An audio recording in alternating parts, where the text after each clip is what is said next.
Días, muchísimas gracias, María. Permítame que comience este panel del Real Instituto Elcano dándole las gracias a CaixaBank por acoger y poder hablar de un tema que probablemente está en la mente de todos ustedes, la incertidumbre y la nueva geopolítica, este mundo global tan incierto y centrarnos en un tema muy concreto, que es el poder blando de Estados Unidos y su evolución y su proyección hacia el futuro. Aunque mis compañeros del Elcano, Ángel, Charles y Carlota. Carlota. Carlota. Siempre se me viene a la cabeza Carolina. Carlota, seguro que van a hacer observaciones más concretas y específicas sobre alguno de los aspectos que conviene recordar. Déjenme que aproveche mi categoría de presidente del instituto y utilice 3 segundos para darles mi estado de ánimo. Y permítanme que empiece por un disclaimer.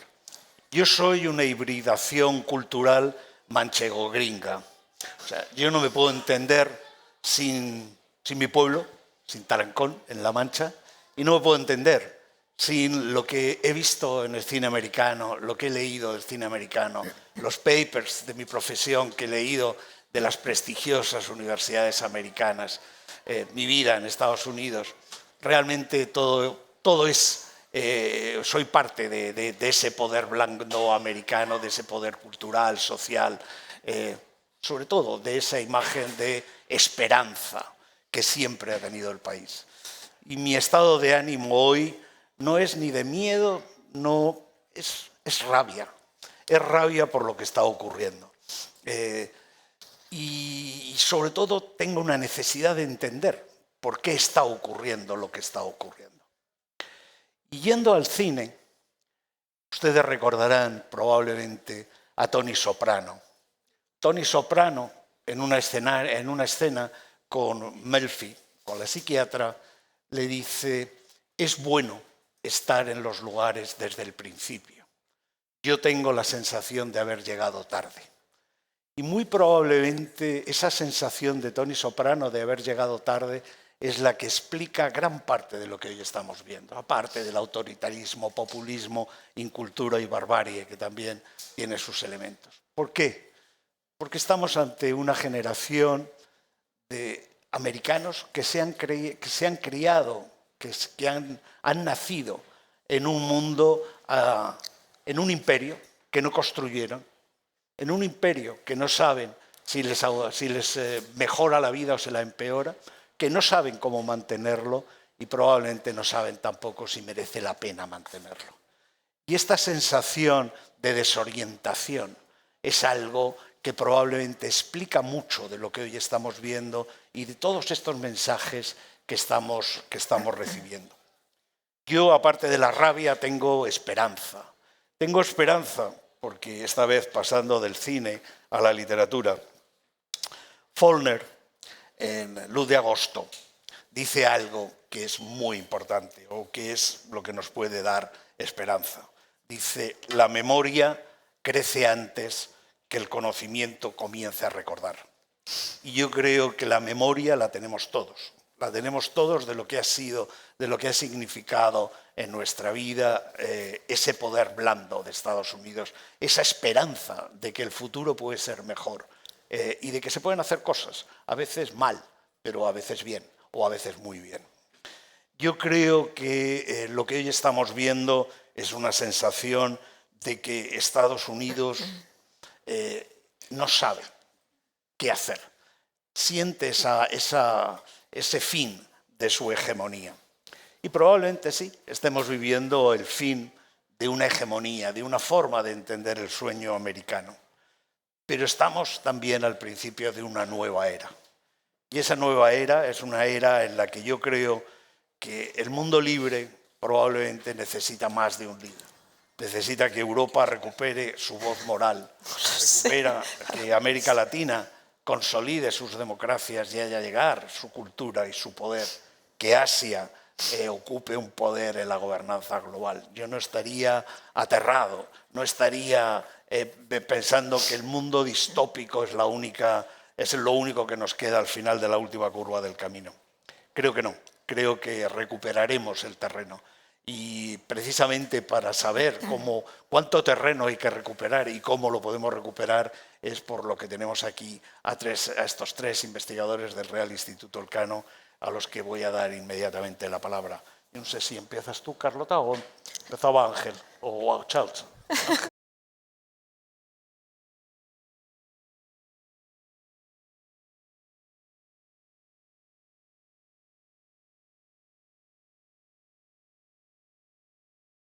Bueno, pues muchas gracias a todos, muchas gracias a la Feria del Libro. Es un placer venir, en mi caso de Salamanca, de la Universidad de Salamanca, una institución con la que comparto.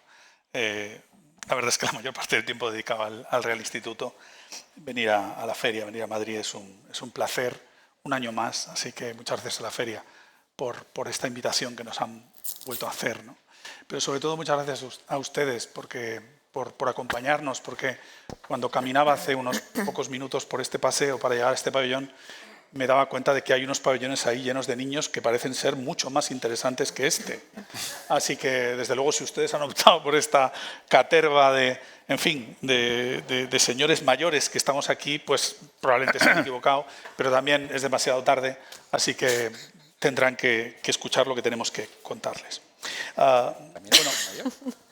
Empezar con una sonrisa a un tema como el que hoy tenemos que abordar es una frivolidad, porque de lo que vamos a hablar no tiene ni la más puñetera gracia, porque de lo que estamos hablando es de una formidable retracción de las libertades en un país que hasta este momento era un referente internacional con muchísimas contradicciones que a nadie se le escapan, de la democracia, de las libertades y los derechos en todo el mundo. No significa que fuera la mejor democracia del mundo, no lo ha sido casi nunca en las últimas décadas, un país lleno de luces y sombras, pero desde luego hay algunas de las cosas que están ocurriendo y que yo muy brevemente voy a esbozarles desde mi mirador, ¿no?, que es el de la investigación en cultura del Real Instituto Elcano. Uno de las joyas que guardamos en esa caja tan preciosa que es ese edificio donde alojamos el Real Instituto Elcano es el estudio de presencia global.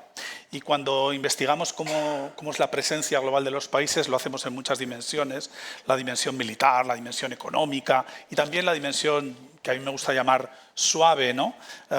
Aunque es más habitual hablar de poder blando. Yo creo que es más bonita la traducción de poder suave, ahora que hace unas semanas que falleció el científico, el politólogo que creó esta expresión soft power hace 40 años, ¿no? Cuando investigamos la presencia en términos de poder suave de los países en el mundo, investigamos muchas dimensiones.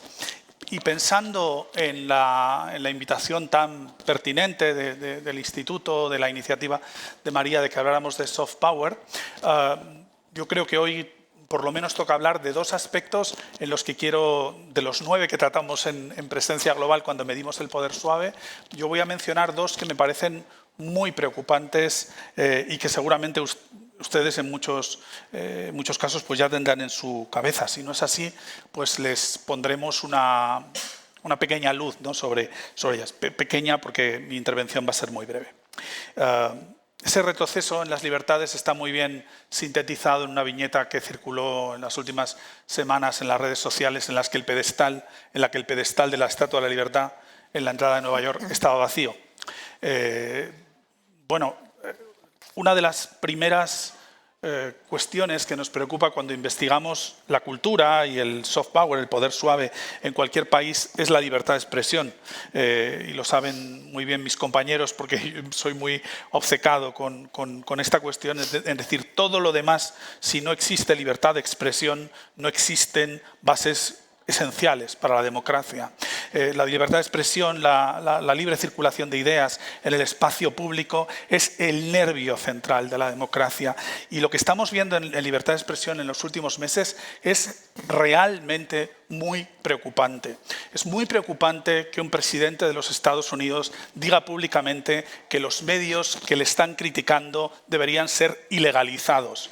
Esto lo ha dicho Donald Trump hace unas semanas. Es muy grave que esto se diga, pero es mucho más grave, más allá de la anécdota de esa declaración o tantas otras como estamos viendo estas semanas, que la afectación el problema de la libertad de expresión se convierta en un verdadero problema para los checks and balances que tiene que tener un sistema político democrático, por ejemplo, como el de Estados Unidos.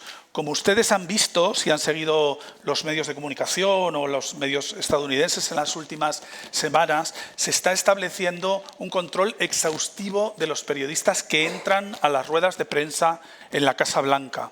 En este momento, algún medio de comunicación contabilizó que 4 de cada 5 periodistas a los que se concede la palabra en las ruedas de prensa de la Casa Blanca son periodistas de derecha o de ultraderecha.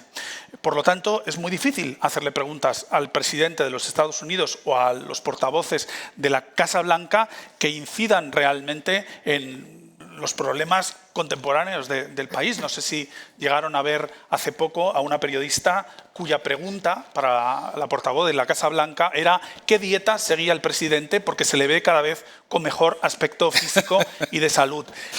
Esto que realmente es de un ridículo tremendamente preocupante, porque las ruedas de prensa en la Casa Blanca durante décadas han sido el fundamento que se estudiaba en las escuelas de periodismo de todo el mundo de cómo se hacía el control a los gobiernos a base de hacer preguntas incómodas como qué dieta sigue el presidente Donald Trump, ¿no? Uno de los instrumentos que se está utilizando de una manera más impúdica en estas últimas semanas en el control de los medios ha sido el nombramiento del señor Carr al frente de la Federal Communications Commission.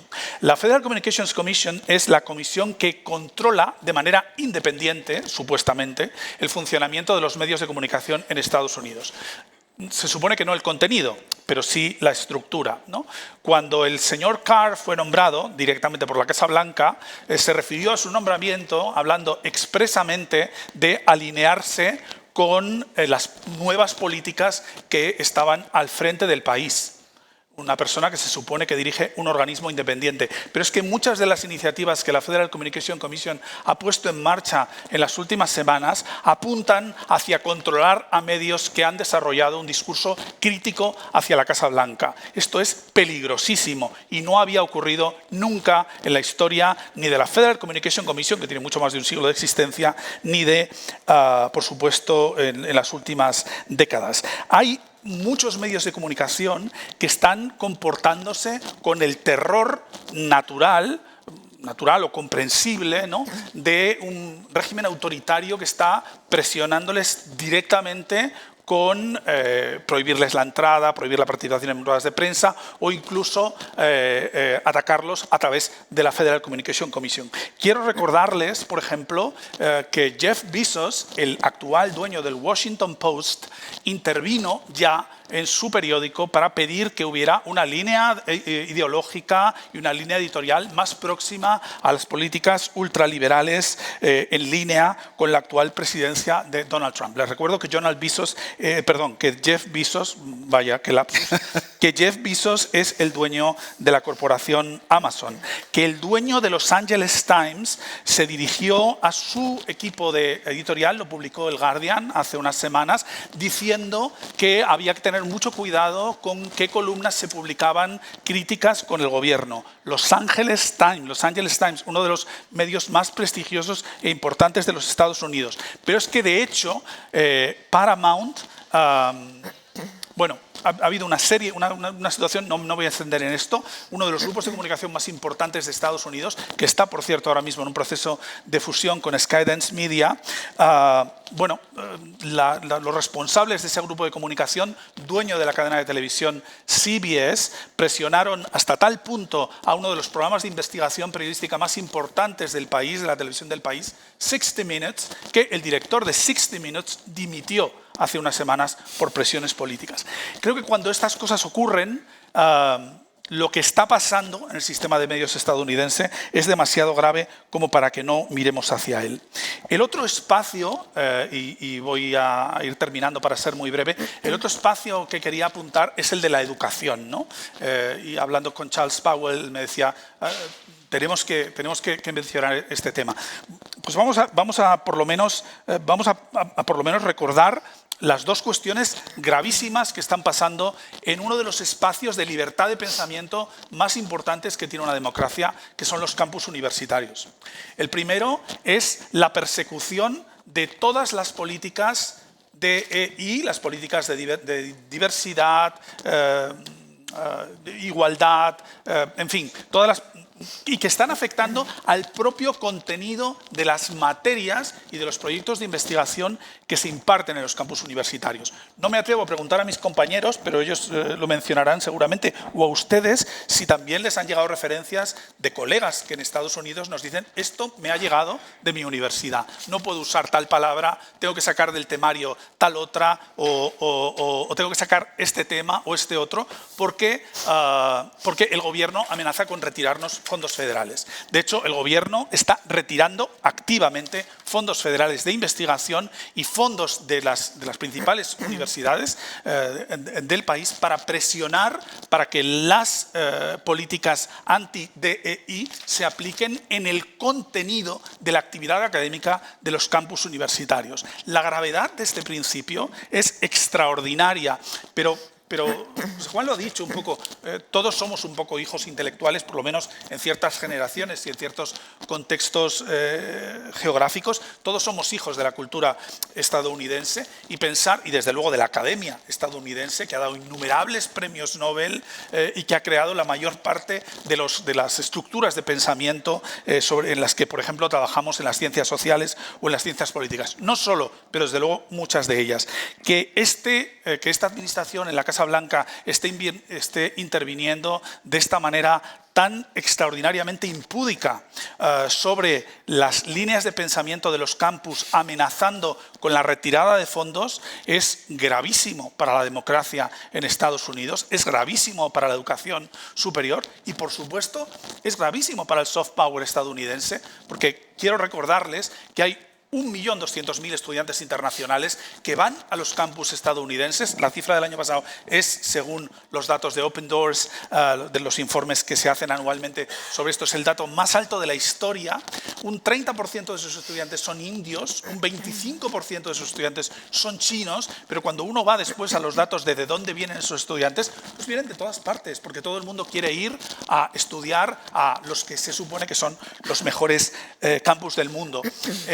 O desde luego algunos de los mejores campus del mundo indudablemente están en los Estados Unidos. No sabemos cómo saldrán de esta situación, pero hasta este momento es así. Esto, por cierto, repercute en la economía estadounidense en una cifra del Producto Interior Bruto que oscila entre los 35.000 y los 50.000 millones de dólares anualmente, porque hay que recordar que las universidades estadounidenses, por ejemplo, en los programas internacionales, se financian cobrando matrículas además más altas a los estudiantes internacionales, a veces son 2 o 3 veces más, pero esa financiación es muy importante y de hecho muchos estados tienen programas de atracción de estudiantes específicamente a sus propios campus internacionales. Pero, y termino con el tercer punto, esto no sería, sí, es extraordinariamente grave, pero es que además viene aderezado con la expulsión injustificada y en la mayor parte de los casos injustificable de estudiantes internacionales a los que no se les renuevan los permisos de estancia en los Estados Unidos. Esto, de hecho, ya está generando, por lo que hemos visto publicado en los últimos meses, una retracción del número de solicitudes de inscripción en las universidades norteamericanas, pero además en algunos casos, sobre todo en aquellos en los que habrán visto, ¿no?, alguna noticia de estudiantes a los que se expulsa del país por una multa de tráfico, o estudiantes, esto desde luego a mí me parece lo más grave, a los que se expulsa del país o no se renueva su permiso de estudios porque han hecho manifestaciones de ideas políticas. Por ejemplo, manifestaciones de ideas pro-palestinas. En fin, no me voy a alargar porque los datos que hemos preparado son muy prolijos y podríamos hablar de esto con mucho detalle, pero me quedo con esos tres síntomas muy preocupantes para, pues para un centro de estudios tan comprometido con los valores de las libertades y las democracias como es el nuestro. La libertad de expresión, la libertad de enseñanza en los campus, la libertad de ideas para los estudiantes y para los profesores dentro del sistema universitario estadounidense. Gracias, un placer ver a este auditorio totalmente lleno para hablar sobre el poder blando. Yo voy a ser también muy breve y voy a ser un poquito más académica, ya que Ángel ha mencionado a Joseph Nye, que es el que creó este término de poder blando, y un poquito pues cómo Trump está ejerciendo o no ejerciendo este poder blando. En una reciente entrevista a Nye, de las últimas que hizo, le preguntaron precisamente cómo se le ocurrió esa idea del poder blando, ¿no? Porque en general, bueno, hasta entonces se hablaba de poder económico, poder militar, interconectados, y fue pues a finales de los 80, fue justo cuando Paul Kennedy había publicado el libro, que pueden buscar por aquí, que es Auge y caída de las grandes potencias, más o menos, ¿no? Entonces, pues, según este libro, evidentemente los países o las grandes potencias fomentaban la presencia militar, tirando de recursos económicos, y bueno, era un poco esa tensión, ¿no?, entre el poder militar y el poder económico de las grandes empresas, y esto de las grandes potencias. Y esto era algo con lo que Joseph Nye no estaba de acuerdo. Dice, no es posible que el poder de un país, el poder de una gran potencia, solo sea económico y también militar. No tiene que haber algo más, porque no puede ser que durante todos estos tiempos, teniendo en cuenta que siempre el poder de Estados Unidos ha sido cíclico, que haya desaparecido, ¿no? No es posible que estemos hablando de la decadencia o de la caída de Estados Unidos, que llevamos oyendo esta idea pues cada X tiempo, y al final eso no llega a pasar. ¿Por qué? Pues la respuesta era precisamente el poder blando. Para Joseph Nye, el poder es la capacidad de influir en los demás países, para obtener los resultados que tú tienes. Y este poder tiene tres dimensiones: son la coerción, el pago y la atracción. Los dos primeros, pues pensamos en la dimensión militar y en la dimensión económica, el palo y la zanahoria, y es lo que constituyen el poder duro. Y la atracción es lo que constituye precisamente el poder blando, ¿no? Hay tres fuentes para este poder blando. Está el tema cultural, está el tema de valores, que también ha mencionado Ángel, el tema de la democracia, de los derechos humanos, y luego están las acciones políticas, ¿no?, las acciones del propio gobierno. El propio gobierno puede tener acciones en el comportamiento local del país, un poco lo que ha mencionado Ángel, ¿no?, el tema de la libertad de prensa o el derecho a manifestarse en tu propio país. Acciones políticas también en las instituciones internacionales, por ejemplo, fuera el intentar promover el multilateralismo, ¿no?, que hoy en día vemos que parece ser que está también en declive, ¿no? Y acciones políticas en la política exterior, pues promoviendo la ayuda al desarrollo, promoviendo los derechos humanos, promoviendo la cooperación con otros dos países, etcétera, ¿no? Es decir, yo creo que uno de los elementos importantes es que la fuente del poder blando no solo viene de la acción del gobierno, también están los valores, también está todo el tema cultural. Y, por ejemplo, si vamos un poco al pasado, cuando había las manifestaciones contra Estados Unidos por la guerra de Vietnam, al mismo tiempo los manifestantes lo que cantaban eran We Shall Overcome, que es precisamente el himno de los derechos civiles de Martin Luther King. Por lo tanto, aunque había manifestaciones en contra de Estados Unidos, las propias críticas dentro de Estados Unidos estaban alimentando el propio poder blando de Estados Unidos, ¿no? Por lo tanto, yo creo que esto es importante. El poder blando no solo viene de las acciones, y cuando, por ejemplo, Harvard decide decir a Trump no, esto es poder blando para Estados Unidos, porque nos está diciendo que todavía dentro de Estados Unidos hay una masa crítica que se opone a ciertas políticas que está llevando Donald Trump, ¿no? Como digo, este tema del poder blando, esta atracción, o sea, la capacidad que tú tienes para atraer a alguien que se sume a ti sin tener que forzarle, es verdaderamente poderosa. Durante la Guerra Fría, un investigador noruego decía bueno, pues que en el mundo había un imperio americano y un imperio soviético, ¿no? Y que el imperio americano era un imperio por invitación. Y eso significaba que cuando Francia decidía salirse de la estructura militar de la OTAN, los europeos hacían así, levantaban los hombros y no hacían nada más. Pero cuando los húngaros o los checos decidían salirse del imperio ruso, del imperio soviético, los soviéticos lo que hacían era mandar tropas militares, ¿no? Por lo tanto, yo creo que ahí se veía cómo Occidente o el imperio americano sí que tenía ya un poder blando, ¿no? Que sabía utilizar o empezaba a utilizar, mientras que el imperio soviético no. Y de hecho al final quien desapareció fueron precisamente los soviéticos, ¿no? Cuando un país ejerce el poder blando, la atracción, esto no significa que es un juego de suma cero, ¿no? Esto significa que cuando un país se siente atraído por Estados Unidos, está sumando, es decir, todos están dentro del mismo barco, ¿no? Kennedy decía, esto es como una marea que levanta todos los barcos a la vez. Por lo tanto, no es que si yo ejerzo el poder blando, esto vaya en detrimento de ti, sino que tú también te estás aprovechando y todos nos estamos aprovechando. Es decir, es una cooperación, es una red de la que Estados Unidos ha hecho buen uso durante muchísimos años, ¿no? Uno de los problemas del poder blando es que no suele tener resultados a muy corto plazo, esto más a largo plazo, los efectos son lentos, son indirectos, pero al final es lo que prevalece, ¿no? Por lo tanto, yo creo que hoy en día, volviendo a la administración Trump, todo el poder blando que ha ido ejerciendo Estados Unidos en el pasado, todavía queda algo, es decir, todavía estamos viendo efectos del poder blando y si volvemos a recuperar ahora, pues vamos a seguir viendo esos efectos del poder blando de Estados Unidos, ¿no?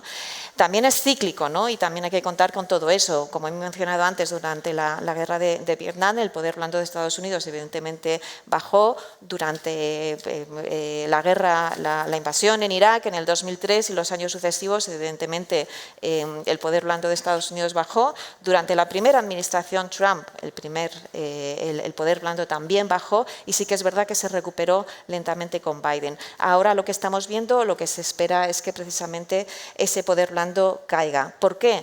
Porque Trump está renunciando de manera absolutamente voluntaria al poder blando. Simplemente lo único que quiere aplicar para ejercer el poder frente a otras naciones es la coerción y el pago. O sea, el tema de la atracción no le interesa absolutamente para nada, ¿no? Intimida, acosa, doblega, pero no tiene ningún interés en influir. Es decir, lo que más sorprende a todos los académicos es que de una forma voluntaria Trump está renunciando al poder blando y lo que se ha visto, volviendo atrás, es que al final eso no da resultados positivos. Lo hemos visto pues saliéndose del Acuerdo del Clima de París, saliéndose de la Organización Mundial de la Salud, a nivel interno todo lo que me ha comentado mi compañero Ángel, también el acabar con la agencia que apoya la ayuda al desarrollo fuera, el USAID, que ha sido hasta ahora el 40% de la ayuda al desarrollo mundial. Y aquí también es interesante que yo creo que ha utilizado Trump, es que muchas veces a nivel interno esa ayuda al desarrollo ha habido una percepción de que tiene una naturaleza solo altruista y muchas veces cuando crees que eso es algo altruista hacia afuera, hacia adentro, supone una vulnerabilidad. Es decir, cuando los norteamericanos empiezan a decir pero ¿por qué estamos invirtiendo tanto fuera? ¿Por qué estamos dando dinero aquí cuando lo que yo quiero es que lo inviertan dentro de mi propio país? Yo creo que un poco Trump ha hecho uso, ¿no?, de esa percepción quizás altruista de la ayuda al desarrollo que se tiene, precisamente para decir, bueno, pues aquí esto se ha acabado, vamos a invertir dentro, lo de fuera además es absolutamente ineficaz. Y además, teniendo en cuenta que el gobierno de Trump se le califica como un gobierno transaccional, desde luego la ayuda al desarrollo no es una transacción. Por lo tanto, Trump directamente ha dicho hasta aquí, ¿no? Luego, yo creo que otro elemento interesante y que quizás Trump hasta ahora no se ha dado cuenta y espero que se dé cuenta pronto, es que lo que es el poder blando también forma parte de la competición geopolítica o entre grandes potencias que estamos viendo, que es como definimos hoy el mundo internacional. China en 2007 dijo que iba a utilizar el poder blando. Corea del Sur, con todas sus películas y con muchísimas cosas culturales, ha exportado muchísimo poder blando, ¿no? Es decir, el poder blando no solo forma parte de Estados Unidos, sino de muchísimos otros países. Y hoy en día estamos en un mundo multipolar, significa que tenemos muchos otros países que están también ejerciendo ese poder blando. Quizás Donald Trump no es ahora mismo consciente de que en esta competición también se está compitiendo por el poder blando, ¿no? Y yo creo que aquí, tarde o temprano, tendrá que reaccionar.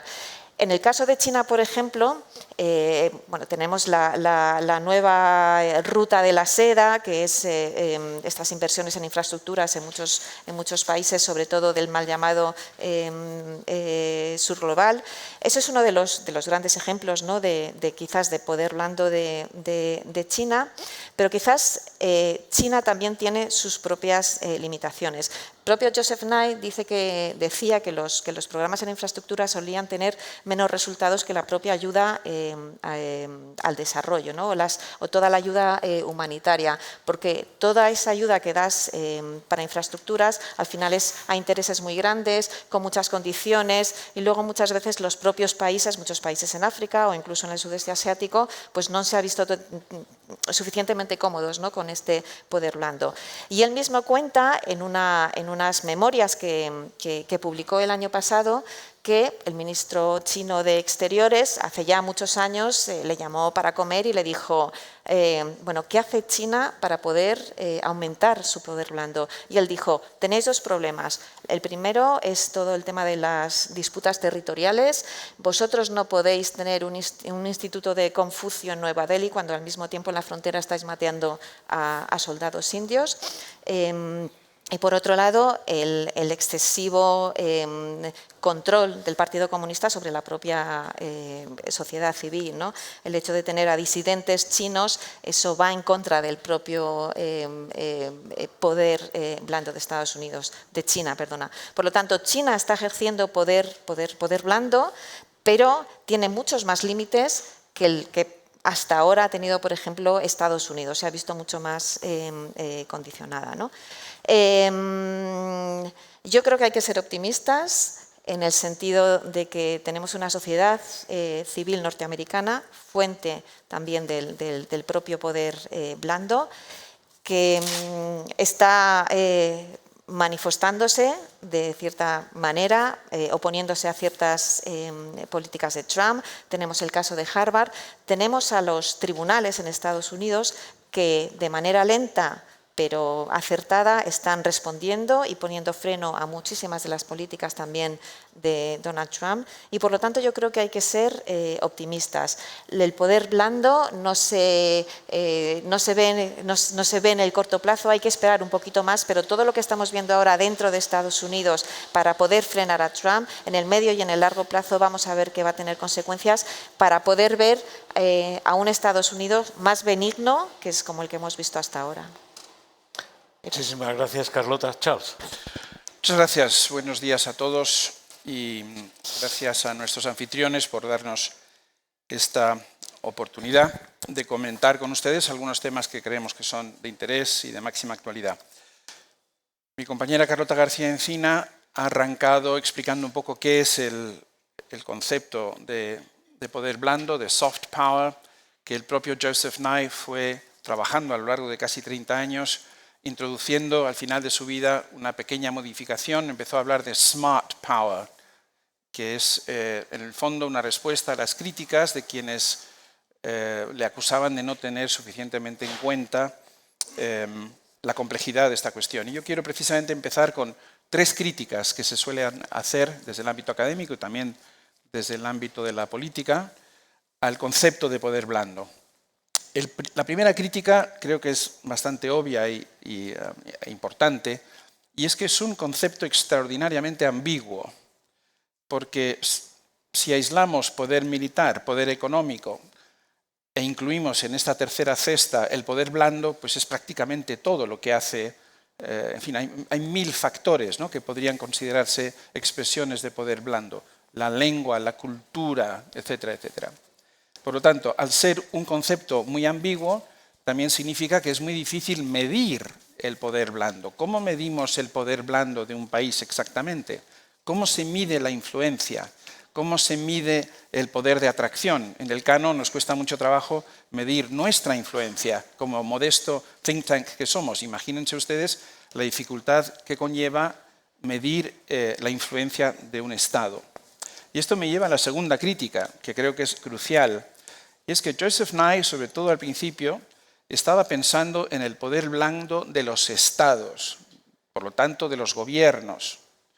Pero si se fijan ustedes, en realidad no son los Estados los que generan aquellos elementos a los cuales Nye atribuye este poder de atracción. Son las sociedades. Por ejemplo, la universidad, ¿no? Harvard, de Harvard a Hollywood, el cine, los medios de comunicación, no son actores estatales, son actores no estatales. Por lo tanto, Nye está hablando del poder de influencia de los estados, pero en realidad las instituciones que ejercen, que proyectan ese poder, no son instituciones estatales, son instituciones de la sociedad civil. Es cierto, y hablaré muy brevemente sobre esto después, que Hollywood, aunque Hollywood es básicamente el sector privado americano, lógicamente, como bien sabemos, tiene también una enorme imbricación con el Estado. Pero creo que esta es una crítica metodológica importante. Nye atribuye al Estado una influencia que realmente ejercen actores no estatales. Y la tercera crítica, esta es una crítica muy clásica que proviene básicamente de la izquierda americana y europea, es que este poder de influencia o poder de atracción no es inocente. Es decir, es un poder que tiene algunos objetivos o puede tener algunos objetivos políticos fácilmente identificables y de hecho a menudo el poder blando se confunde lisa y llanamente con la propaganda.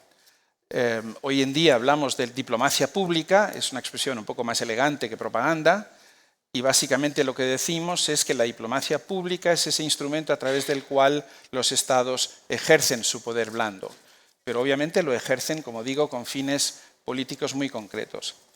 Y en relación con esta tercera crítica, Estados Unidos obviamente ha sido la potencia hegemónica, lo ha intentado ser, lo fue en buena medida durante la Guerra Fría y lo sigue siendo hoy, y por lo tanto ese poder blando, como digo, esa proyección exterior, sobre todo fuera de sus fronteras, no es, digamos, políticamente neutro. Estas serían, yo creo, las tres críticas tradicionales que se ha hecho a este concepto y por eso, como decía al principio, Joseph Nye, en un último esfuerzo, habló de smart power, de poder inteligente, para intentar dar respuesta a quienes decían, bueno, este poder blando del que usted habla no es un poder neutro. Paso a desahogarme en relación con Donald Trump, que es una de mis aficiones preferidas. Si ustedes me lo permiten, estoy fascinado por varias cuestiones que rara vez se comentan.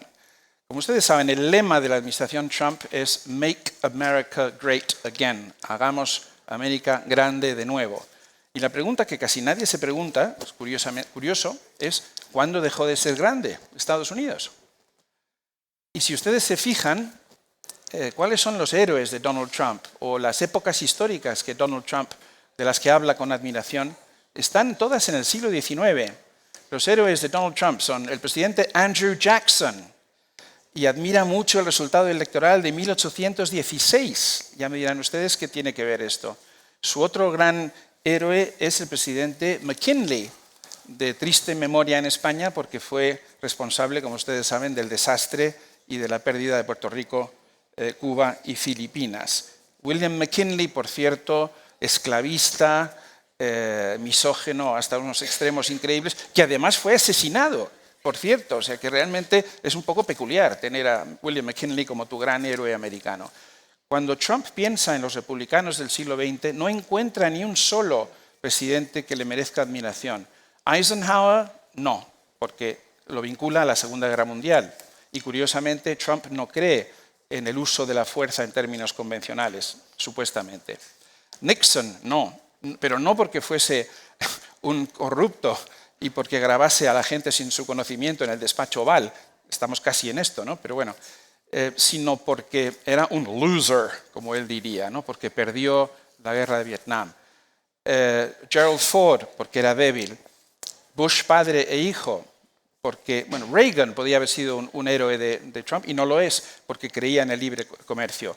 Los dos Bush tampoco, porque involucraron a Estados Unidos en guerras extranjeras, la primera guerra de Irak y la segunda guerra.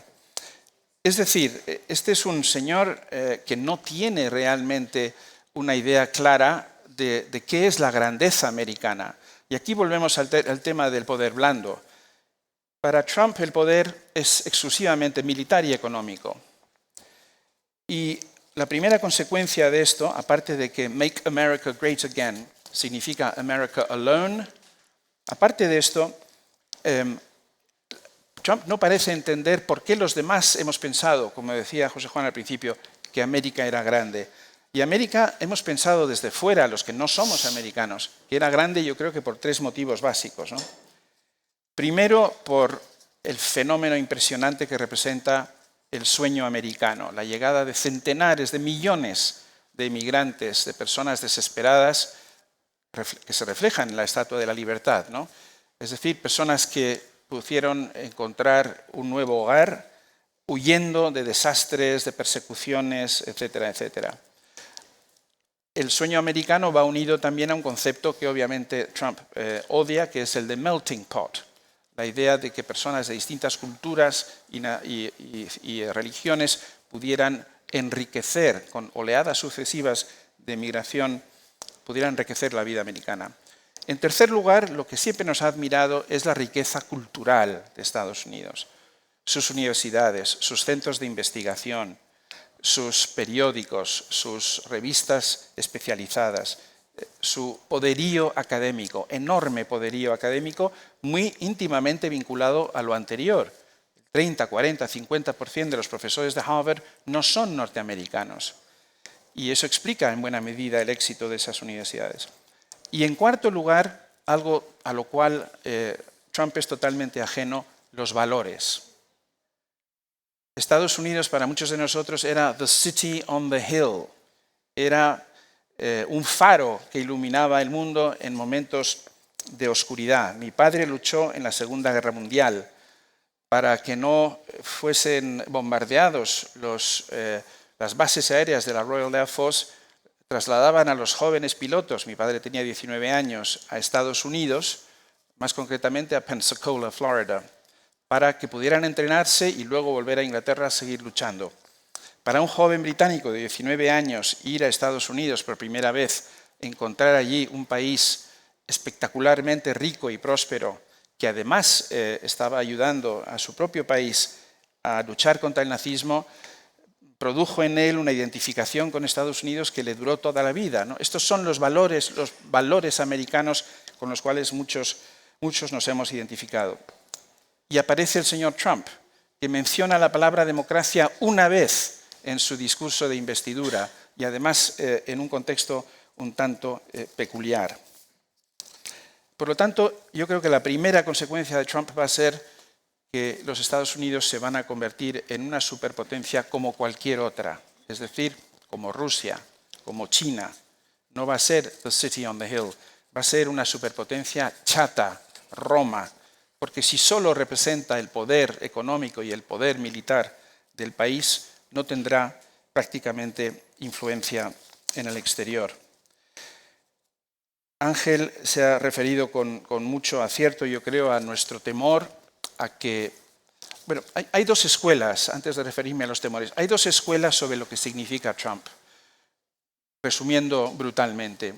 Para una escuela estamos ante un cambio radical, irreversible. Estados Unidos nunca volverá a ser lo que fue. Estamos no en el inicio de un proceso, porque de hecho este proceso comenzó hace 10 o 15 años, un proceso de ensimismamiento, un proceso de deseuropeización de la cultura y de la política americana y un proceso, como digo, que puede tener consecuencias irreversibles, en opinión de algunos. Luego hay una segunda escuela de opinión que yo llamo un poco en broma los no será para tantólogos, que dicen, hombre, no exageremos, solo va a estar 4 años en el poder, o no. Es posible, por cierto, que Trump dimita justo al final de su mandato, J.D. Vance se convierte en presidente de los Estados Unidos y luego podía producirse una especie podían alternarse en el poder como han hecho Putin y Medvedev, ¿no? Es la institucionalización de un nuevo modelo autoritario norteamericano. Bueno, estas son básicamente las dos posibilidades. Los que piensan que esto es irreversible, los que, como Carlota, piensan que las instituciones, los mercados, yo creo que hay 4 posibles elementos que pueden dominar a Trump o limitar su impacto. Primero, las instituciones, sobre todo las instituciones judiciales. Hay alguna evidencia de esto, pero también hay motivos para dudarlo. Segundo, la oposición democrática, el Partido Demócrata. Ahora mismo el Partido Demócrata está destruido, está destrozado, está desmoralizado. Están simplemente esperando a las midterms, las elecciones de medio término, que son dentro de 2 años. Esperan que, probablemente también en parte como resultado de una recesión económica, los americanos voten al Partido Demócrata, más de lo que hicieron en las últimas elecciones presidenciales, y que eso restablezca el orden. Tercer factor, los mercados. Por lo tanto, institución judicial, oposición política demócrata, los mercados, que son volubles, como sabemos, en principio el dinero es asustadizo, el dinero huye del conflicto, de la imprevisibilidad, etc. Y en cuarto lugar, la sociedad civil americana. Cuando Carlota y yo estuvimos en Washington en marzo, nos llamó mucho la atención el miedo que había en muchas instituciones que nosotros consideramos homólogas o amigas. Han cerrado el Wilson Center. El Wilson Center, creado para conmemorar la figura de Woodrow Wilson, el gran presidente americano que alumbró el Tratado de Versalles de 1919, lo han cerrado. Fue el primer think tank con el que yo tuve relación hace más de 30 años. Y por lo tanto, eso demuestra que algunas instituciones son más vulnerables de lo que pensábamos. Hablamos de la prensa. El lema del Washington Post es "Democracy dies in darkness". La democracia muere en la oscuridad. La paradoja es que la democracy dies in broad daylight. La democracia puede morir también a la luz del día, a la vista de todos. Y a veces no es fácil reaccionar. Y termino rápidamente. ¿Quién se va a beneficiar de este declive o esta erosión del poder blando americano? Carlota ya ha hecho un comentario interesante sobre China. Mi temor siempre ha sido que los europeos subestimamos el poder blando chino.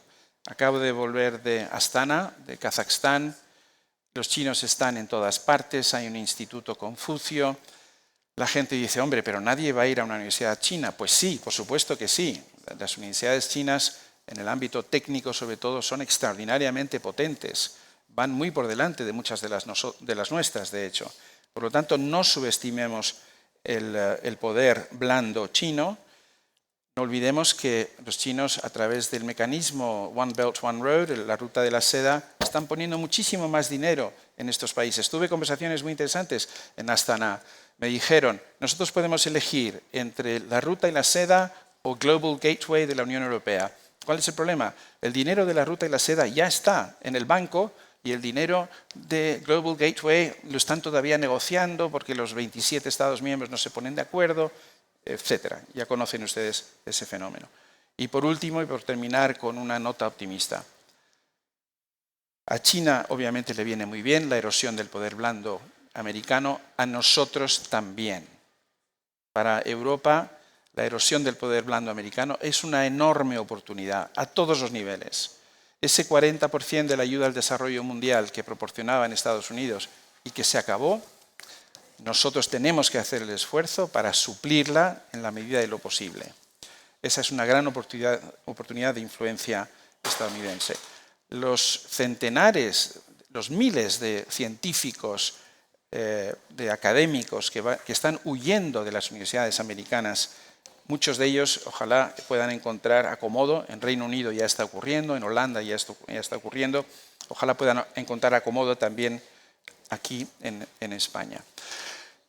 Y esto me lleva para terminar a la cuestión de nuestro poder blando. ¿Cuál es el poder blando europeo? Por supuesto tenemos poder blando cultural, tenemos poder blando histórico, tenemos poder blando lingüístico, pero ese es un poder blando un tanto antiguo. Nuestro principal poder blando en Europa es que somos una potencia normativa. Es nuestra capacidad para moldear las normas y a través de las normas nuestra capacidad para moldear el orden liberal internacional. Y esa puede ser la gran contribución europea a la situación bastante desastrosa en la que estamos. Muchísimas gracias.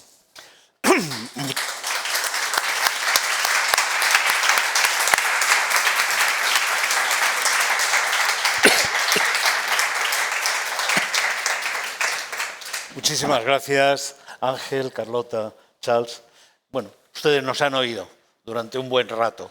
Hemos hablado pues, de cultura, de libertades, de poder blando, de influencia, de futuro. Hemos intentado dar una esperanza. Yo soy economista y en lo que hemos oído en este entorno hay algo que siempre me falta. ¿Por qué esto está ocurriendo? Y esto, en mi opinión, está ocurriendo y es el mayor riesgo de la administración Trump, aparte del que hemos estado mencionando aquí, porque la clase media americana de verdad piensa que lo mejor está por detrás, no está por delante. Y esa es la gran traición al sueño americano, que es un futuro mejor. Este es, yo creo, el gran tema del poder blando de esta administración. Lo está usando. Lo que pasa es que es el poder blanco negativo. Es la convicción de que a la sociedad se la puede desmovilizar, se la puede desculturalizar, se la puede hacer abandonar la esperanza del futuro y aferrarla al miedo. Creo que este es uno de los temas fundamentales. ¿Está perdiendo poder blando? Yo he vivido en Estados Unidos y mientras mis colegas hablaban y les prestaba atención, estaba mirando esta feria del libro. Me cuesta mucho trabajo pensar que hoy pudiéramos hacer algo parecido en Washington, D.C. Creo que no se podría hacer. No habría tanta diversidad, no habría tanta gente, no habría esta libertad, esta sensación de bienestar, de que el tener libros a tu lado no es un riesgo, sino es una oportunidad, es una ventaja. Y esto a mí me da mucho miedo, porque desde luego conozco menos China, pero me es dificilísimo imaginar que en China esto puede pasar también. Y este es un poco la gran sensación a la que han comentado todos mis compañeros, especialmente Charles en su último punto. Está perdiendo poder blando. El tema fundamental que deberíamos de esperar o deberíamos de intentar dilucidar es ¿qué hacemos para que esta administración, este movimiento, este MAGA, no consiga acabar con nosotros antes de que nosotros consigamos acabar con él? Sí. Este es un poco el gran tema en el que probablemente deberíamos de estar reflexionando. Michael Herr, del que por cierto acaban de hacer una nueva edición de sus despachos de guerra, que escribió las crónicas del nuevo periodismo sobre Vietnam, dijo algo muy importante sobre el alma americana. Y dijo, la guerra acabó con nosotros antes de que nosotros acabáramos con la guerra.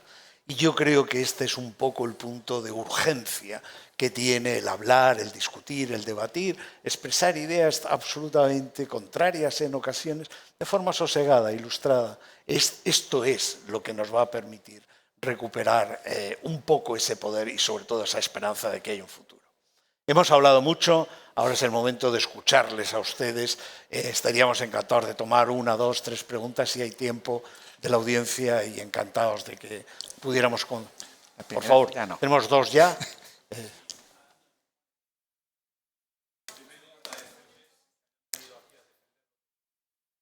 Me parece valiente, aunque no esté de acuerdo con ello. Su discurso va por dos sentidos. Han estado hablando del poder blando, que de eso habría mucho que hablar. Yo quería preguntarles, por ejemplo, si Kissinger era poder blando. No. Si, Ya. Ya me ha contestado usted. No. Lo ha contestado usted. What's that, diría él. Decía Carlota, no, claro, es que los rusos eran muy brutos y entraban en Praga o en Budapest, sí, porque es la forma de hacer su poder, entraban con ataques a lo bruto, pero los Estados Unidos, toda Sudamérica, que le pregunten a Allende, que pregunten los miles de golpes de estados que han dado, o bueno, podían preguntar a lo mejor también qué pasó con Carrero Blanco, aquí en España, o con la bomba de Palomares, sí, o Alemania, que es un país ocupado con 43 bases, que todavía no pueden cantar su himno y que no tiene una constitución y que los Estados Unidos no han firmado la paz con Alemania. Pero podríamos hablar de muchas cosas de esas. Y podríamos hablar también, para dejar el tema del poder blando, dicen Biden versus Trump. Vale. Es que Biden, que mandaba bombas de 1000 kilos a bombardear Gaza, a matar palestinos, ¿era poder blando? Es que lo que ha hecho la administración de Biden, o por ejemplo, me voy a Obama, que le dieron el Premio Nobel de la Paz por matar y por hacer más guerras que nadie. Porque este señor, que no le defiendo, porque no le defiendo, todavía no ha hecho ninguna guerra. Y es posible que nos haya librado de la Tercera Guerra Mundial. Vamos a ver si lo logramos. Si logramos que no acabar en la Tercera Guerra Mundial. Mientras que toda la administración de Biden han estado presionando y tal. Y luego, aquí habríamos que hablar muchas más cosas, porque han hecho un canto de Harvard, tal. Bueno, un momentito. Se han retirado fondos que defendían el wokismo y determinadas ideologías. Entonces, pues bueno, que a mí me parece respetable lo que ustedes piensen y valiente que lo defiendan aquí, pero hace falta es que, decir, tendríamos que hablar mucho más y desarrollarlo. Eso es lo que nos gusta. Lo que nos gusta es hablar, discutir, debatir, como lo estamos haciendo ahora. Usted tiene sus opiniones, nosotros las nuestras, se discuten, ya está. Cada uno tiene su capacidad de convencer, de apoyarla en datos. Evidentemente. El poder blando, sí, efectivamente. El Hollywood, el cine, ha sido un elemento de propaganda. Y como todos los elementos de propaganda, pues desvirtúa mucho la historia. Yo soy historiador. Y entonces, claro, le ponen a ustedes el Álamo y dicen, uy, el Álamo, qué bonito y qué guapo sale este y qué tal. Pero la realidad no es esa. Y lo que pasó con México no es eso exactamente. Entonces, quiero decir, el poder blando... No, el poder está blando, bien. que parece que es una cosa meliflua, benéfica, no. Que finos son los americanos, que tal. No, la cultura americana ha permeado a través de Hollywood. Por ejemplo, poder blando es los pantalones vaqueros, la ropa vaquera. Sí, cosas, ¿no? Sí, muchas gracias. Sí, que la cultura... Muchas gracias. No tenemos tiempo para... Tendremos tiempo para seguir hablando, contraconferencias, ¿no? muy amable. Gracias, Ana. ¿Teníamos otra pregunta detrás? Me interesa su punto de vista como académicos y personas que estudian en Estados Unidos, si existe, por su parte, quizá desde un punto de vista casi personal, un cierto miedo a hablar de estos temas, pensando esto me va a impedir ir a Estados Unidos en los próximos años. ¿Habrá alguien de la embajada aquí entre nosotros tomando notas? No. No sé si esa paranoia llega, existe, hay una autocensura. Estamos en streaming, ¿eh? O Sí, sea sí, que no tienen que estar aquí. No, yo y es más, les saludamos afectuosamente. Les comento porque por contactos personales con el mundo de la academia, sobre todo la literatura, yo he hablado con personas que han dicho, yo he firmado un manifiesto y a resultas de esto creo que no podré ir en los próximos años, a pesar de que mi campo de mi especialidad es la literatura norteamericana contemporánea, migraciones, todo esto. Yo con miedo lo he firmado, en conciencia, sabiendo que quizá esto tenga una repercusión en mi vida personal y sin duda en mi vida académica. Entonces, no sé si se pueden referir o quieren referirse a esto desde un punto de vista personal. O sea, bueno, hay mucha evidencia. Yo creo que el punto que en estos momentos ya hay datos, ¿no?, es el tema de las peticiones que estamos recibiendo en el Cano de investigadores que estaban en la Academia Americana. No sé si la causa directa, última y única es lo que estamos hablando, pero que están manifestando una voluntad de salir de Estados Unidos e instalarse en otros países. De hecho, Europa acaba de promover un fondo de 500 millones de dólares para atraer talento que estaba en las universidades americanas. Canadá está desarrollando programas similares porque evidentemente sí hay una una demanda de evitar, digamos, esa confrontación y esos obstáculos y ese clima que no es el clima de la ciencia libre y de la democracia, ¿no? Estamos teniendo también peticiones de investigadores que nos piden integrarse como non-resident fellows en el CANO porque creen que pueden aportarnos y no creen que puedan hablar de todos los temas de los que nosotros, por el momento, y creemos que siempre lo intentaremos hacer, hablamos. O sea que sí, ese malestar existe. Y sobre todo tenemos gente que tenía visados y tenía proyectos de investigación en Estados Unidos y que les están siendo avisados de que el visado no va a ser renovado y que la financiación de su proyecto de investigación va a desaparecer. O sea que sí, sí tenemos. ¿Puedo decir algo?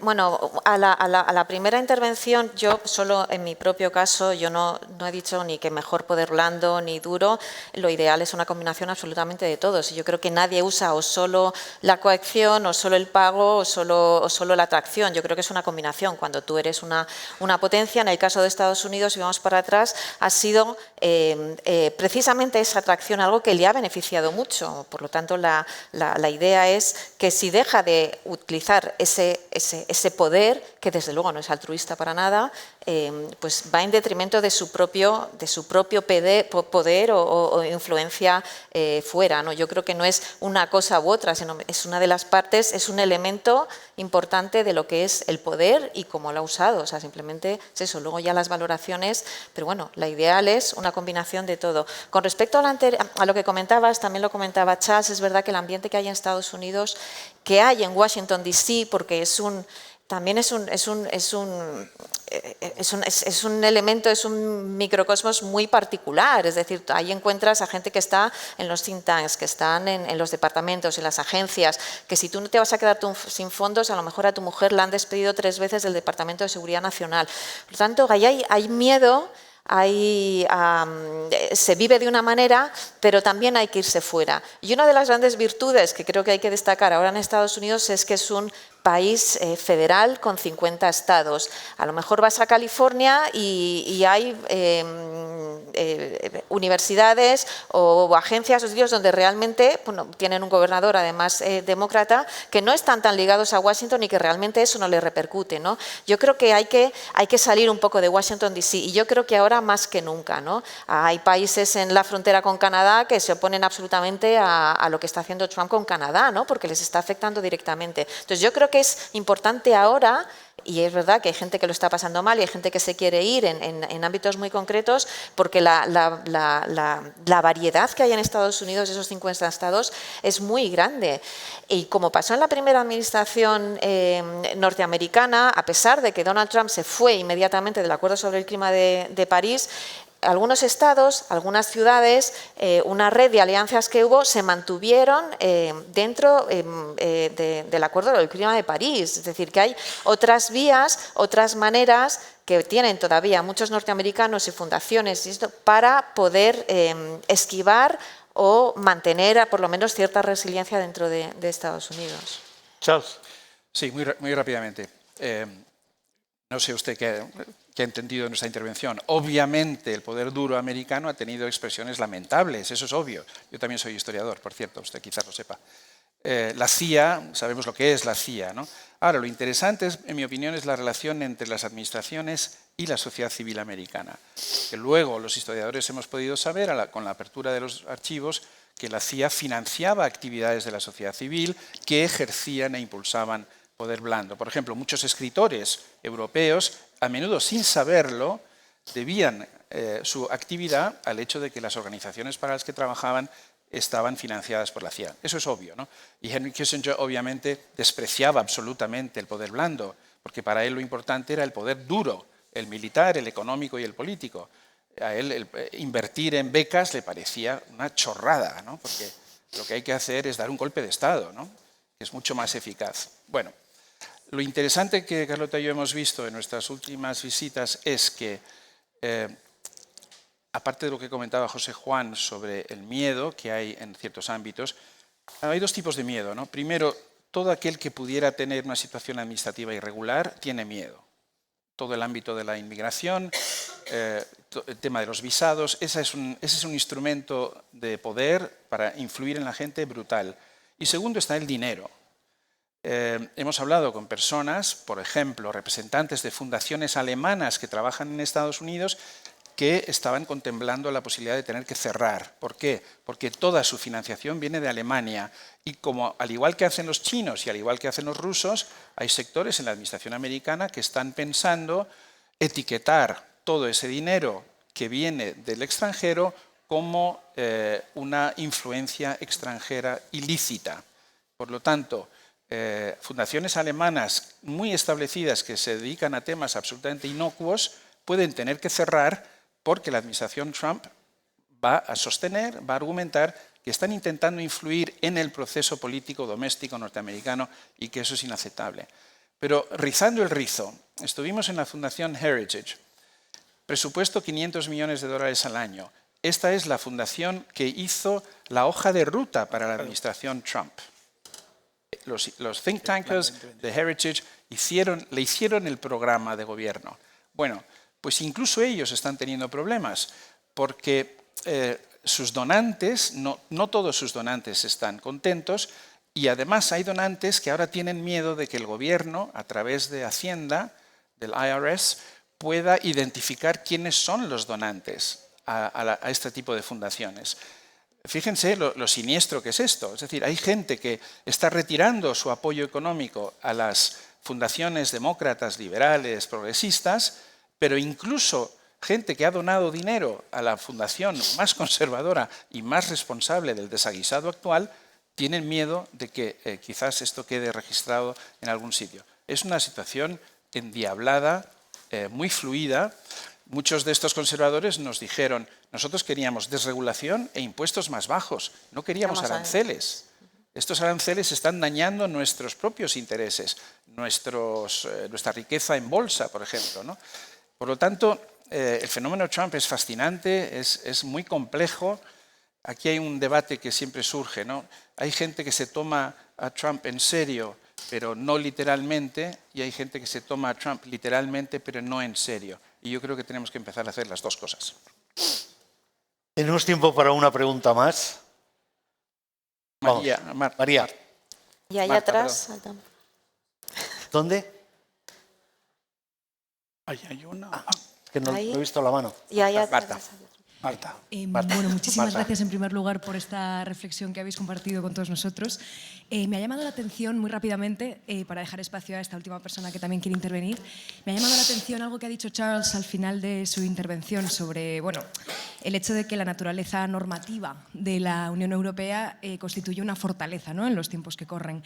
Y claro, está clarísimo que Europa, que se creó la Unión Europea, que se creó como un proyecto de paz, como una potencia normativa exportando derechos humanos, exportando democracia. Esta ha sido su proyección tradicionalmente, pero cada vez más voces en el, como decía Carlota, mal llamado sur global, pienso sobre todo en el continente africano, esta proyección normativa se percibe como soberbia, como paternalismo y como toda otra serie de cuestiones negativas, ¿no?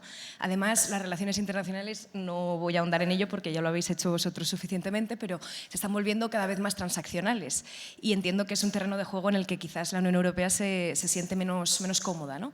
Entonces, mi pregunta sería, ¿cómo puede Europa navegar estas aguas haciendo valer esta dimensión normativa sin sin afectar a su reputación en otras partes del mundo lidiando con otros poderes que no están usando estas mismas armas? Muchas gracias. Muchas gracias. Muy rápidamente. Nada menos. En primer lugar, estamos diciendo siempre que vivimos en una era transaccional. Yo creo que siempre hemos vivido una era transaccional. Siempre ha habido transacción en las relaciones internacionales. ¿Qué es lo diferente? ¿Cuál es el cambio? Que las potencias emergentes, ese 60% que ha calculado José Juan, que no se casan ni con nosotros ni con los otros, estas potencias emergentes como Kazajstán, y perdonad la lata con Kazajstán, tienen bazas. Antes no tenían bazas, tienen bazas. Entonces, por eso les puede decir a los chinos sí o no, y a los americanos dicen, ¿cuál es tu precio? Y yo decido con quién me caso en función de la oferta. Por eso he mencionado One Belt, One Road y Global Gateway, ¿no? Lo que vemos es muchas potencias, por supuesto las grandes como la India, mucho más todavía, que no se tienen que casar con ninguno de los dos sectores o bandos o con ninguna de las potencias emergentes. Mi argumento es que el orden multipolar ofrece nuevas oportunidades a las economías y a los países emergentes. En Europa, como nos da un poco de apuro ser polo, Europa es un polo, la Unión Europea es un polo, muchos no queremos ser polo, porque queríamos ser una potencia normativa. Pero desde hace unos años, desde la primera comisión von der Leyen, se nos dice, no, tenemos que aprender a hablar el idioma del poder. Bueno, es muy bonito esto de hablar el idioma del poder, que ya sabéis quién apoya esta idea, colaborador nuestro estrecho en la actualidad, pero si no tienes poder, hablar del poder no te lleva muy lejos. Básicamente hablas del poder de los demás, en realidad, no del tuyo. Pero tu pregunta es muy importante. No somos un Estado, no somos una potencia, no somos una potencia militar, no somos ni siquiera una unión política todavía, ¿no? Somos una unión política imperfecta y un mercado interior que parece un queso de Gruyère. Entonces, mi esperanza es, si queremos volver a ser una potencia normativa, en el modelo de Ian Manners, nuestra principal contribución puede ser, dada que nuestra fortaleza es que somos una comunidad de derecho, nuestra fortaleza son las instituciones. Esto es algo que no he mencionado antes. El poder americano, en realidad, además de político, militar, etc., era un poder institucional. Los americanos crearon el sistema internacional después de la Segunda Guerra Mundial, Bretton Woods, etc. En buena medida crearon Naciones Unidas también. Ellos tuvieron ese gran poder institucional. Yo creo que le toca a Europa hacer eso. Como tú muy bien has dicho, se nos acusa de neocolonialismo, de paternalismo, de ser demasiado preachy, ¿no? Les decimos a los demás cómo tienen que organizarse internamente. Yo creo que la única manera en la que nos podemos hacer perdonar, digamos, estos pecados originales es si, junto con el sur global, somos capaces de rediseñar el orden internacional para hacerlo más justo e inclusivo. Esa es la esperanza. Si me permiten, con el tema de la Unión Europea, yo creo que uno de las patas más débiles que tiene es que es un actor relativamente nuevo. Hasta hace muy poco, o yo creo en algunos países, por ejemplo, en África subsahariana, en el Sahel, la Unión Europea no es un actor. Ellos quieren hablar con Francia, sí, quieren hablar o con España o con Italia, pero no con la Unión Europea, porque es todavía emergente, o sea, es muy nuevo, ¿no? Y por lo tanto, para ejercer ese poder blando, pues todavía le queda mucho. Yo creo que Europa sí que está dando esos pasos. Cuando Donald Trump ganó la presidencia la primera vez, ignoraba a la Unión Europea, no quería hablar con ella. Yo me imagino que en esa época ni siquiera nadie en Estados Unidos sabía quién era el presidente de la Comisión Europea. Hoy en día sí, a pesar de que Donald Trump sigue ignorando a la Unión Europea, quiere bilateralizar, quiere hablar con cada uno de los estados, pero al final tiene que hablar con la Unión Europea con el tema de los aranceles, está hablando con la Comisión. Yo creo que algo ha cambiado. Con Biden, por primera vez, la Unión Europea era un actor en Washington, D.C. O sea, que yo creo que poquito a poco está avanzando.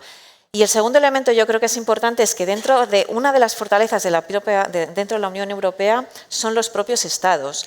Estamos siempre hablando de tenemos que mostrar unidad para que Hungría, Italia, no se vaya por ahí. Tenemos que mostrarnos unidos. Bueno, podemos combinar la unidad con el hecho de que también los países tienen relaciones exclusivamente bilaterales con otros países. Yo creo que esa combinación es la que va a dar fortaleza. Cuando Meloni va a ver a Trump la última vez que ha ido, habló antes con la presidenta de la Comisión. Cuando Sánchez se va a China, también. Es decir, si sabemos combinar lo que es la fortaleza que nos da la Unión Europea con la fortaleza de cada uno de los países, pues España, que tiene relaciones con los países del norte de África, o con América Latina, usémoslo todo. Yo creo que esa es una de las fortalezas que quizás no hemos sabido utilizar suficientemente. ¿Otra pregunta allí? Yo creo que con esta pregunta, bueno, cuando nos... Bueno, pues espero que mi pregunta no sea muy larga. A ver, la polarización dentro de Estados Unidos bueno, es obviamente un factor que hay que tener en cuenta, porque obviamente es importante y puede ser digamos, una causa o también puede ser un efecto de la situación actual en la política estadounidense, ¿no? Y también de la llegada de Trump al poder. Para la pregunta es, ¿cómo es posible intentar restaurar, digamos, una ciudadanía cívica pues en Estados Unidos ante el conventura que está dando Trump a las instituciones intelectuales en Estados Unidos? Instituciones intelectuales. Instituciones. Sí. Universidades. Bueno, nuestra esperanza es que la sociedad civil norteamericana reaccione. Cuando nosotros estuvimos ahí, nos fascinó, por primera vez en mi vida, oí hablar de la posible organización de una huelga general en Estados Unidos, cosa que no se ha producido jamás. Una huelga nacional de ámbito en todos los 50 estados jamás se ha producido. Eso da una sensación, da una idea de la desesperación de algunos sectores de la sociedad civil americana. Como eso es muy poco probable, pero aunque hubiera, no tendría los efectos que algunos esperan, ¿no? La esperanza, yo creo, es la combinación de la fe en el sistema judicial, y como usted sabe, la mayoría de los executive agreements están empantanados en las Cortes. No van a salir adelante. La mayoría de las promesas que está haciendo Trump no van a salir adelante. Ya ocurrió en la primera ocasión. En parte, como ha dicho Carlota, por la estructura federal. California y otros estados, Nueva York y otros, se van a mantener firmes, y en parte porque el sistema judicial sigue funcionando, es un sistema muy garantista. No olvide usted que Estados Unidos es un país de abogados. Es lo que mantiene viva la economía americana en una medida. Y Harvard tiene unos recursos espectaculares. Por ley, la gente que hace un endowment en Estados Unidos, las personas que controlan ese dinero tienen la obligación de ir a juicio contra cualquier institución o individuo que obstaculice la implementación de ese endowment. Por lo tanto, va a haber millones de casos en las cortes estadounidenses. ¿Nosotros qué podemos hacer? Mantener viva la relación, seguir relacionándonos con los think tanks americanos, animarles, por supuesto, a que expliquen lo que está ocurriendo allí. Y hay instituciones como Brookings y otras que tienen suficiente dinero para hacerlo, CSIS, con independencia y con imparcialidad. Y tenemos que seguir interlocutando con esos actores. Un poco retomando lo que acaba de decir Charles, y ya para cerrar un poco este debate tan fascinante y dándoles a todos las gracias por haber estado aquí. Yo tengo una sensación de que cuando abstraes qué es lo que está detrás de esto que es tan caótico, que es tan difícil de poner sobre papel, básicamente hay tres cosas. Está el Estado de Derecho, es decir, la predecibilidad de cómo funciona la sociedad, de sus reglas, se van a cumplir, dónde están mis libertades, cómo se protegen. Ese Estado de Derecho es un poco lo que este caos nos mueve. Hay una segunda idea que a mí me parece también central, que es el tema del ataque a la cultura y al conocimiento y a la razón. De hecho, es el ataque a la sociedad de la Ilustración que permite decir que cuando se coopera y cuando se estudia y se sigue un método científico, es posible mejorar el futuro. Esa es la gran parte de la historia del sueño americano, con lo que después se continúa. Y el último punto es la emigración. Esas tres ideas, rule of law, conocimiento, ciencia, inmigración, son las bases del ataque que estamos viendo un día no y otro no. Esos son los tres polos, ¿no?, que atraen este movimiento, ¿no? Cuando uno se pone en Europa, probablemente el tema de la inmigración, vamos a tener debates intensísimos, es un tema que socialmente es divisivo, pero probablemente tendremos una solución menos agresiva, menos insultante, ¿no?, que la que hoy está sobre la mesa en Estados Unidos, de expulsión, de negación de la esencia del país, ¿no? En el tema de la ciencia y del conocimiento, a mí me parece extraordinariamente difícil que Europa adopte una posición en contra de la ciencia y el conocimiento. Creo que no es fácil para nadie hacer una campaña electoral sobre la plataforma de que vas a hacer desaparecer el Ministerio de Educación. Y esto es lo que hemos visto y lo que estamos viendo, ¿no? De forma que hay diferencias, ¿no? Y en el tema de las reglas, el Estado de Derecho, podemos tener muchos problemas en nuestros sistemas democráticos, muchísimos. Mucho enfrentamiento, mucha polarización, muchas discusiones de temas que no hubiéramos pensado, pero realmente yo creo que la democracia en Europa sigue existiendo, al menos hasta ahora sigue existiendo. Entonces, ahí hay un papel para Europa, que es el papel de modelo, es un papel un poco de islote. O sea, realmente, bueno, Dani Rodrik, uno de los grandes economistas del MIT, estuvo aquí la semana pasada y sus palabras, Dani, es verdad, hay que decirlo todo, nació en Turquía, aunque ha sido educado en Estados Unidos. Dani, sus primeras palabras, qué alegría estar viniendo de donde vengo en un país civilizado, que está dispuesto a oír, a escuchar y a debatir. Estará de acuerdo conmigo, no estará de acuerdo con mis argumentos, pero aquí hay 100 personas, 150 personas que quieren oírme, quieren saber lo que pienso y quieren contestarme, decirme que están conmigo o no están conmigo. Yo creo que ese tema es un tema importante. Y vuelvo al tema de la clase media. El tema fundamental de qué es lo que estamos viviendo, en mi opinión, es esa decepción de las clases medias por lo que ha ocurrido en su sociedad en los últimos 30 años. La destrucción de los empleos de las clases medias, esa sensación de que has perdido el control de tus vidas, de tu futuro, de tu prosperidad, es una parte esencial de por qué hoy estamos enfrentándonos a estos autoritarismos populistas.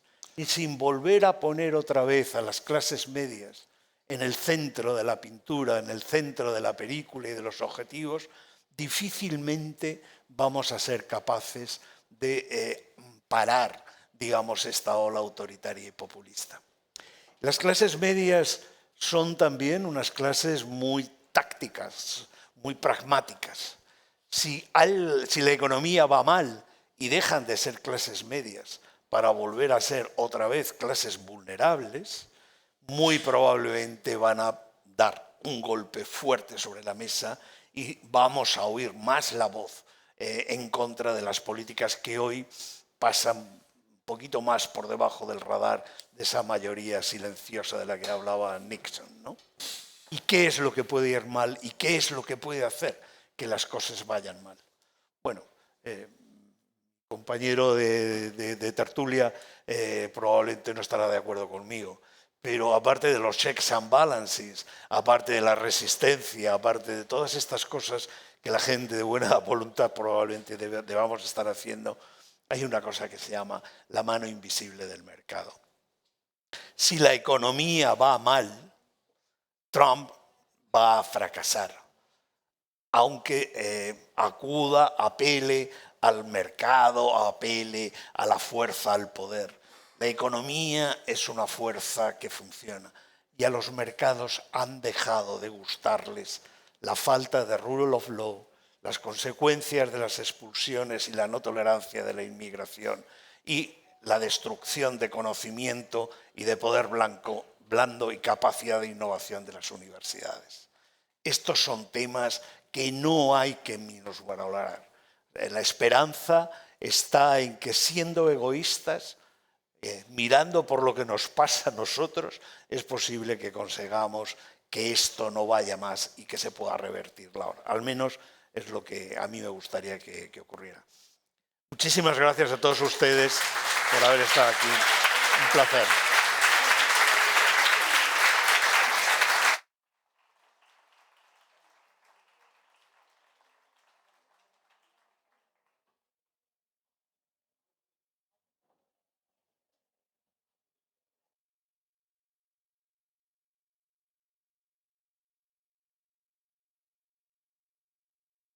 En nuestra web, en nuestros sistemas de streaming,